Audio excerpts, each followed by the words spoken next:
push my fader all the way right there. So we're just going to go through the settings and see what will work for us on this one. I'll probably switch my mic to the so this is the right now I'm using the Icon Pro on this system, and we're going to be going through everything. As you can see, I changed my recording to one touch record. That's what I did. So there's going to be a couple of things that we will go through right now for us to see what's going on. If we look towards right here, we have this multifunction rotary knob. We have these three buttons. This is the home button. You have your record and auto mix, and I'll come back to the auto mix in a minute. All right. So very obvious. We have this 10 inches screen, and we have the Mackie logo with the DLZ Creator name. Down towards my right, that's the fader for the speaker out right there. Now, if we have to come down to this level, we will see all these buttons, each of the channel, except from the pad, fader, or channel for the speaker out. They all came with, they have two buttons that you can press. Why the last two fader only come with just one pad. And the pad here on this pad is going to be solo button. Why this one for the left and right output for your monitor speaker is going to be your mute button. The rest of the channel actually come with mute button and solo button. Then you have all these fader, which are really nice. The fader are really nice. I like the fader, the feel of the fader. I think this is 100 millimeter or so fader level, and each of these mic input will give you 80 dB of preamp gain. So channel 1 to channel 4 will give you combo jack, meaning that you can plug in your condenser microphone with phantom power. You can plug in your dynamic microphone. So also you can plug in guitar or piano or any other instrument line level from channel 1 to 4. Now you have 5, 6, 7, 5, 6, 7, 8, 9, 10, 11, 12. So the other each channel that you have here is going to be like one or the other that you want to use on the channel. The 5 and 6 will be your stereo line input. If you want it, you have it there. That also will give you the ability to plug in your guitar or your piano or any line level at all. We go to 5 and 6. Moving to the next one, fader is going to be fader 7 and 8, which will give you this channel right here, and that's going to be your TRS. The TRS will give you the opportunity to plug in your phone directly to this. So also it will give you the opportunity to plug in any input that we send out signal from TRS. So you have that. It can be your computer, it can be your phone, it can also be your iPod or anything at all that is using the TRS, the 3.5 millimeter, I guess. That will be 7 and 8. Next on this is going to be channel 9 and 10. The channel 9 and 10 is going to be this one that I put it as a color. That is where you want to control your phone. If you pair the phone Bluetooth with this machine, you'll be able to receive call from there, and that will be the fader 9 and 10. So also that's where you want to get input from your computer if you plug in through USB-C, right? Like I said before, this comes with a cable USB-C to USB-A, and that will be where you want to control that. So that will be your channel 9 and 10, your Bluetooth channel, all right? The last input fader here is going to be the fader for the pad, and that will be the last one there. That will be your samples or smart pad. That is where you want to control the fader for that. And the last is going to be your master volume. I call it, kind of, even though it's not, because this only control the output going to the monitor. At the same time, I believe this can work. The monitor output also, you can route two outputs to 3.5 millimeter. that will go into your camera. I don't know if that's going to be possible, and this will be the overall volume for that. Or you can send from here to another mixer or another audio mixing machine as a line level. If that is what you want to do, that option is right there for you. All right. So those are the board, everything about this board. The next thing is that we're going to go dive into the screen and see everything we have on the screen. And if you look at all this, right, you have overview. They are more like this actually can, if you're starting this for the first time, it's going to take you through and walk you through how to set this thing up. But if you look at the screen right now, you will see your overview, you see channel. The overview is more like the home. All right, the home and overview, they are the same. You can use this. So also you can use this to bring everything. The overview is just to display the layout of all the functions that is going on the screen. And the next is going to be your channel. The channel is going to be where you want to tweak your channel, and this is the area that you're going to see your setup for each channel. Probably if you want to do your EQ, your gate, you have everything under the channel. You have your DSR, your compressor, all under the channel. You can do that right on the channel. You do the tweaking on your own. And if you want to get out of here, you can press home from here. You can go back to overview. The next is going to be your effect. This is the effect. Under the effect, we have reverb and we have delay. From there, you can tweak anything to your liking. All right. The next thing is going to be your media. All right. Effect media. You can come out media. The media is where you're going to be able to access your SD card and your USB. All right. That will be your input media that you plug into this. That is where you want to be able to access it. And under you have all these sub functions. And right now, this is what I have on my card. If I go back of the card, you will see you have USB-C and you have USB and you have SD. The USB is going to be your USB. If I click on the USB, there's nothing on it, nothing. But if I click on my SD card, that's what is inside my SD card, okay?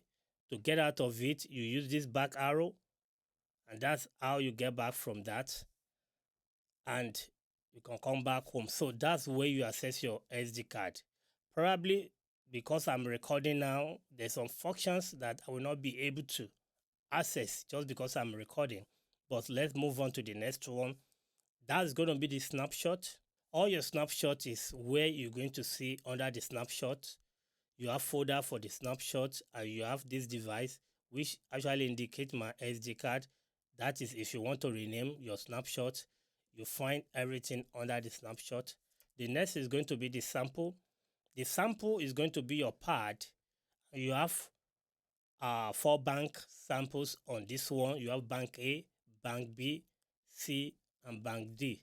Those are the 4 banks you have here, and each of the banks come with 6 pad. So you can load anything you want to load on the bank, and it will be there, and you can reassign it right on the pad.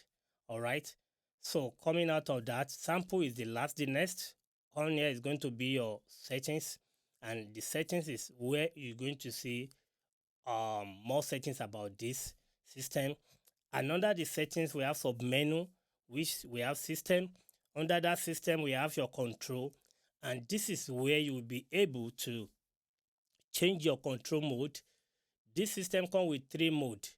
If I switch now, you will have the easy mode, which is the basic control with automated feature that makes setup quick and easy. So that will be the mode for those who really don't know much about audio gear. The next one is going to be the enhanced mode. The enhanced mode is a little bit up of this easy mode, which gives you more function and flexibility.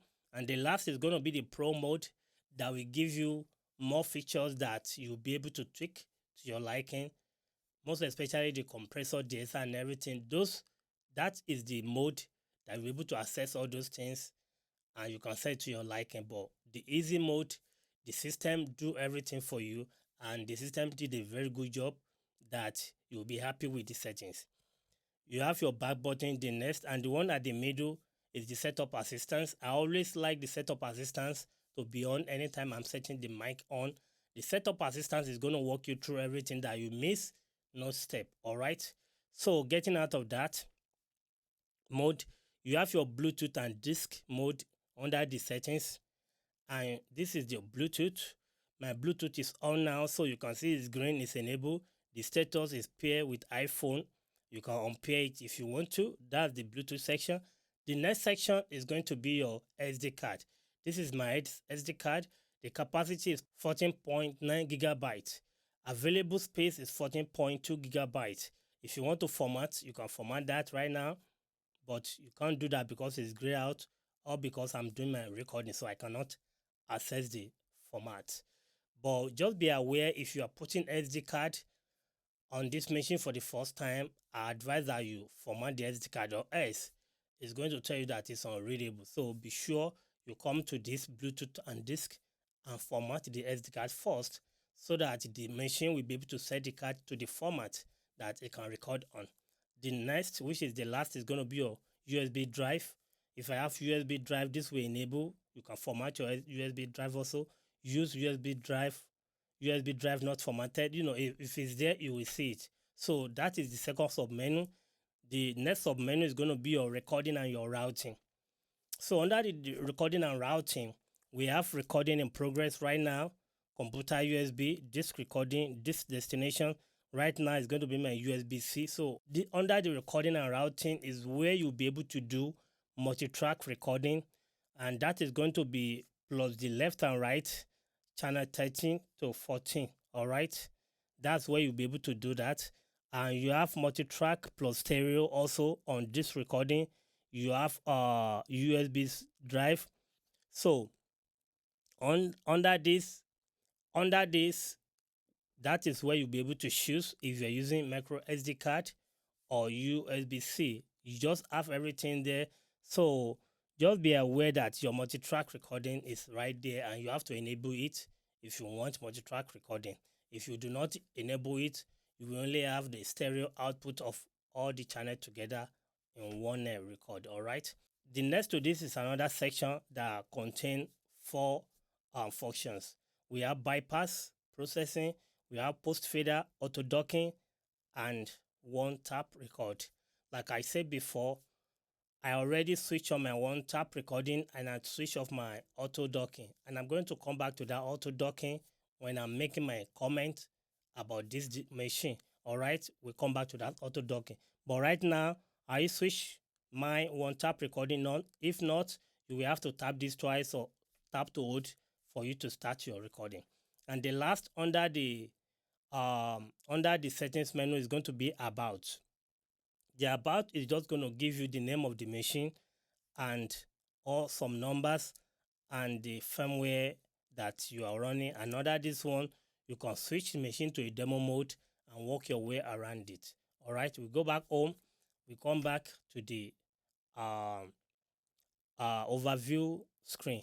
So under those line up there, you have another sub right there that will show you the progress of what is going on. And right now, I have my record. I can press pause right now.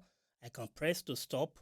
The timing of my recording is right there with the record red button. We have your DLZ Creator name. You have your card. I have 14 hours, 22 minutes on the card. Also, up here, you have your Bluetooth, you have your card, and you have the USB, or if you plug USB-C, that will show you that they are on there. They will light up in white. If they are not, they will be grayed out. So those are there also. Down to that area is your headphone. Right there, you have all this headphone all the way down there. So this is my first headphone, second, third, fourth. So you understand that the color correspond to these knobs. So each color that correspond to this will control this. All right, get out of there. The next here are the pad that we have here. All these circles, they are corresponding to this pad. They are just a timer for the pad. When you press a pad like so. It's going to be showing here, right? It's going to be showing here as a pad. I mean, it's going to show you how many minutes remain of the time for this to complete the cycle. All right. You will understand that when I'm talking, the music on the pad is slowed down. When I stop talking, it's going to come back on.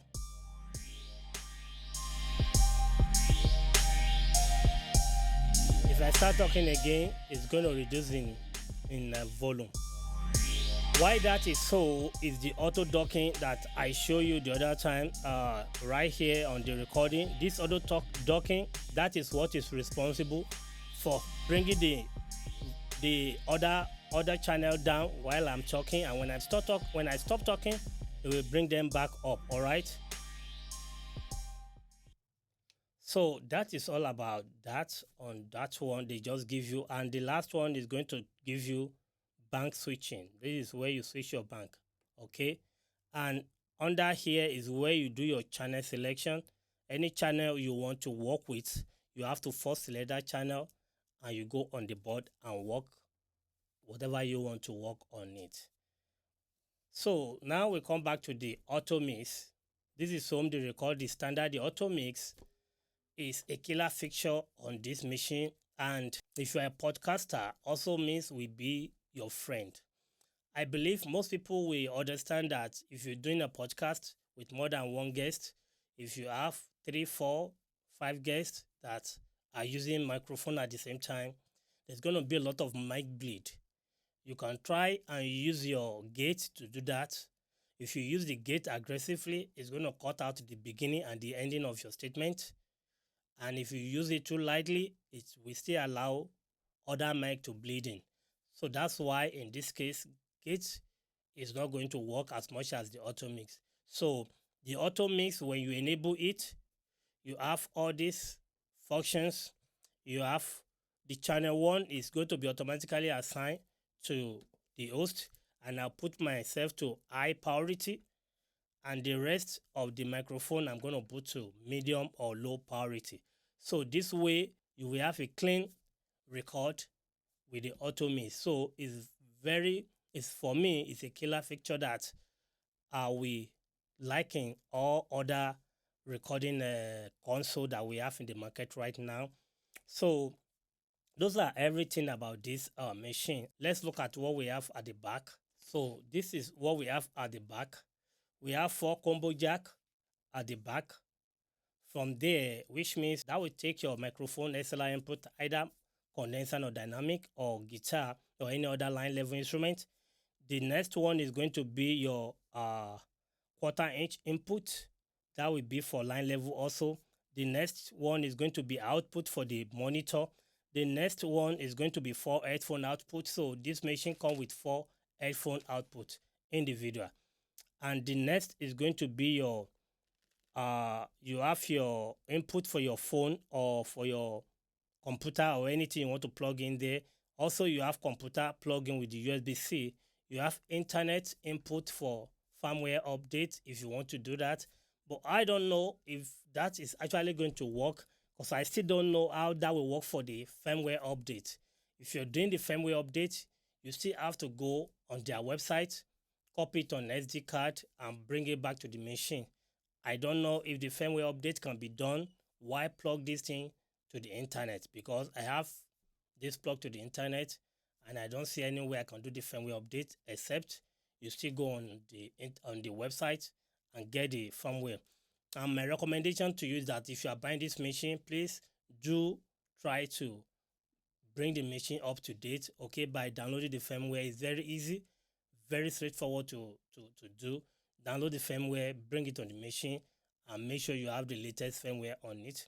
The next is going to be where you plug your USB, okay, USB-A. You have it there, you can use it for your recording. You have your micro SD card and on and off button. That is everything that you have at the back of this machine. So all in all, that's everything about this machine. Now it's going to be my remark on this machine, all right? The first thing is that before I go, I really want to talk about this 5 knob. If I go to the channel right now, right, This is orange. I can use my hand to move them around, and I can also use all this to move them up and down, just to narrow anything I want to do. So they are multifunction, multi-purpose knob. They work with any of all these things. Once the color correspond, then you should be sure that they will work with this knob. Okay, if they not if they change, you will look at the knob. The blue right here work with the blue. The red will work with this. If I go to gate, they are all blue. If I go to DSR compressor, you need see that they change color according to whatever I have on the screen. Okay, so just be sure. I just want to show you that they also work with this if you don't want to use your hand or your finger to do the movement. So my remark now about this machine is that for me personally, the layout of the screen and the auto mix is a killer feature for me on this machine. But my things that I don't like about this, I'm going to tell you the build quality of this machine. If you're going to talk about the screen, the buttons, the knob, the layout of the fader, everything, they are quality made. The quality is good. It's like up there. But the problem is that all these nice buttons you're looking at right now, they are housing by a plastic housing. And that is why I think this machine for my hand. This is why I think Mackie for my hand. Okay, I do not expect, and I'm not going to say the plastic is not that good, but for the price of this machine, I think I expect better housing than this one. And that's the only thing I will say that I don't like about the build quality. The second thing I really don't like, or not like I don't like, but that I will see improvement in is the docking. Okay, the docking right now on this, the docking on this system. Let me see the docking right here. I would like, this is actually, I don't know why most people don't get this. Most of these manufacturers are not getting this. I have a Yamaha that is actually part digital, part analog. Okay, the Yamaha will give you you'll be able to set the parameter for the docking. All right, and what I mean is that when you're speaking, you can set the timing that when I start speaking, maybe 2 milliseconds, 3, 4, up to 10, 20 milliseconds before it drop. And when I stop talking, the time it takes to kick back in. All right. So that's what I really think I would like about the docking. If I press the docking, I want the docking to have preset. Then under that preset, I want to be able to tweak how I want this to drop down and the timing for this to kick in and kick out. All right. That's another thing I really want to see improvement on this. And this is a very good machine. So what's going to be my take on this? Should I recommend this machine? Is it a buy for me? For me personally, I would say that it's a buy if you are not the type that travel a lot with your gear because of the plastic body or the plastic housing. But at the same time, if you're careful enough, if you take care of your gear very well, I'm going to tell you that it can work. If I get this right now, I'm going to be traveling with it. I'll be careful with it and it's going to work for me. All right. Another set of people that need to understand this machine is that this machine is actually tailored toward podcasters. If you're doing podcasting, content creator, that you don't need more than one computer to plug in here, this will be a good machine for you. That is, if you are buying your machine for the very first time and you can spend or you're ready to charge $800, this will be a great machine for you. Most especially those who are doing podcasting or talk show that require 2-3 people. The auto mix should be reason why you are getting this machine. The auto mix will be the reason why you are getting it. But if you're a gamer and you need more than, you need to plug more than one computer, this will not be the machine for you because you can only get one USB-C and the 2 USB-C on RCP2 is a killer feature. I don't think anything can beat that right now. But if $800 will not be a problem, and you are just starting out and you want a nice system that you can put in place right now with auto mix, with big screen, this is going to be what I would recommend. But if you cannot put on 800 US dollars, yet you have another options that are very good. You have the Tascam Mixcast 4 for the price. You're getting a good deal. You have the RCP1 or the RCP2, which are going to be a very good alternative for this machine. So guys, that's going to be it on this one. If you gain any knowledge from this, please do subscribe if you are yet to subscribe to this channel. Like this video and share it. And that's going to be it for you on the Mackie DLZ Creator. Bye bye guys. Stay blessed.